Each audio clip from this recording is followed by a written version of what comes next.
Hey everybody, welcome to Obscurities and Miniatures. I had a lot of fun with the Power Rangers Heroes of the Grid game. Originally, I had a lot of fun just painting the figures.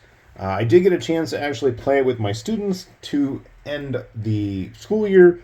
We had a lot of fun playing it.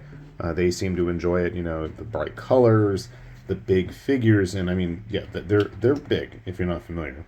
I've done a couple videos, I think, at this point on them, but anyways, besides that, really had a lot of fun both painting and playing the game, and that's a rarity for me, it seems, in both of those fields. But it just so happened that there was a new expansion recently released by Renegade Game Studios, so I had to go ahead, and pick it up. We have the new one, Shadows of Venjix theme pack. Venjix being, I want to say he was the guy from like Go Sager or I think that was Go Buster. These dudes look like they're from Go Busters. I don't know who any of these people are, like at least in the American versions of these shows. So I may not be very helpful in that regard. And it's been a long time since some of these aired in Japanese when my kids were watching them. Volkinder? Maybe Volkinder is the one I'm thinking of. But our final Venjix dude looks pretty cool. And even the kind of less upgraded form is kind of cool. And you get two good guys while you're at it. So, a nice little expansion. Sometimes they have like the enemy expansions, but this gives you a little bit of everything. So again, we have two heroes, cards for everybody, a monster, and then the two bosses. I'm curious if you have to fight one and then upgrade to the other. I don't even know. And I'm not going to read it yet, because I don't care.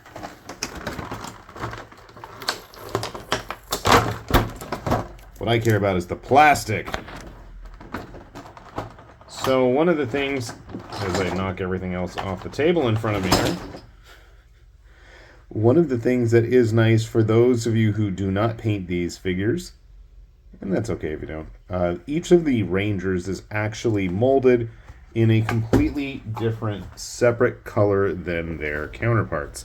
So if you have all the expansions, and that's a lot of Rangers at that point, you're going to need something to help kind of distinguish them from one another.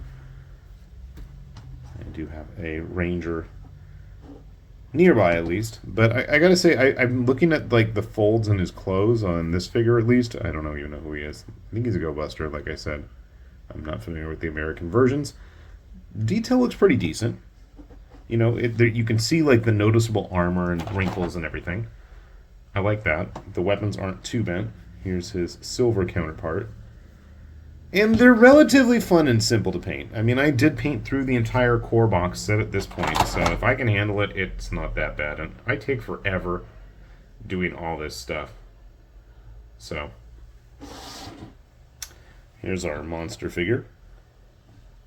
Again, at least this one looks a little bit more feminine than the bug lady. I'm not sure what's going on with her fingers there. Got some kind of like reverse hammer. I don't know if it's like a laser gun or something. Beats me. I have no idea. Let's get to the good stuff. Let's be honest. I'm buying these precisely for the monsters. Sure, there's other cards that the heroes can use, and like the Zord cards and all that for the giant robots, but that's not where the fun stuff is. The fun stuff are the bad guys.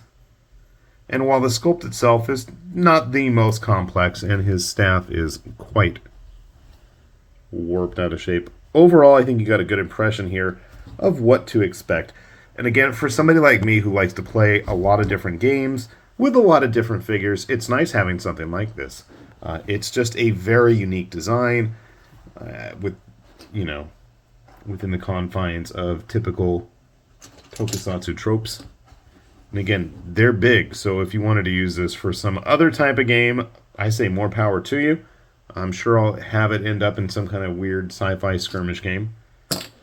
That's his base form, and then we have the final form.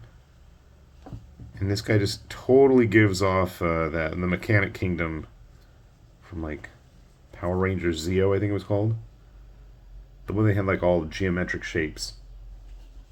I don't remember that. That's a long time ago. But I got to say, I feel like Renegade is getting better and better about the level of detail. Sure, it may not be like, high cast, high quality resin, like Mears Darklands models type stuff, but I feel like for board game plastic and for the size of these figures and the durability outside of warped weapons, I feel like they get the job done, I think this guy's going to be pretty impressive when finished. And again, I feel like you can have some good crossover appeal with fantasy models. They definitely would make some impressive big bads.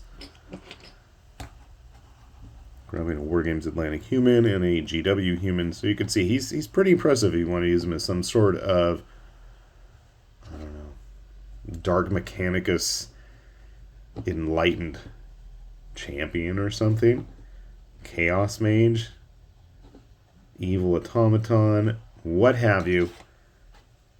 Overall, I think these are some fun models. Like I said, I have no idea how they play. Haven't even bothered to look at the rules. I will eventually.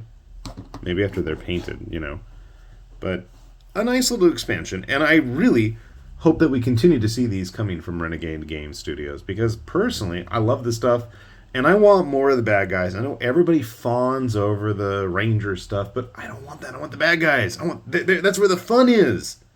And sadly, nobody really does that on the tabletop. So the garish colors, the interesting costumes, the over-the-top designs. You don't really see a lot of that. So whenever I see it, I'm going to continue to support it. And if you're like me and enjoy that, might as well too, right? Right. So with that said then, this has been High Lord Tamberlane with Obscurities and Miniatures, saying thanks for watching, and we'll see you back here soon. Bye-bye.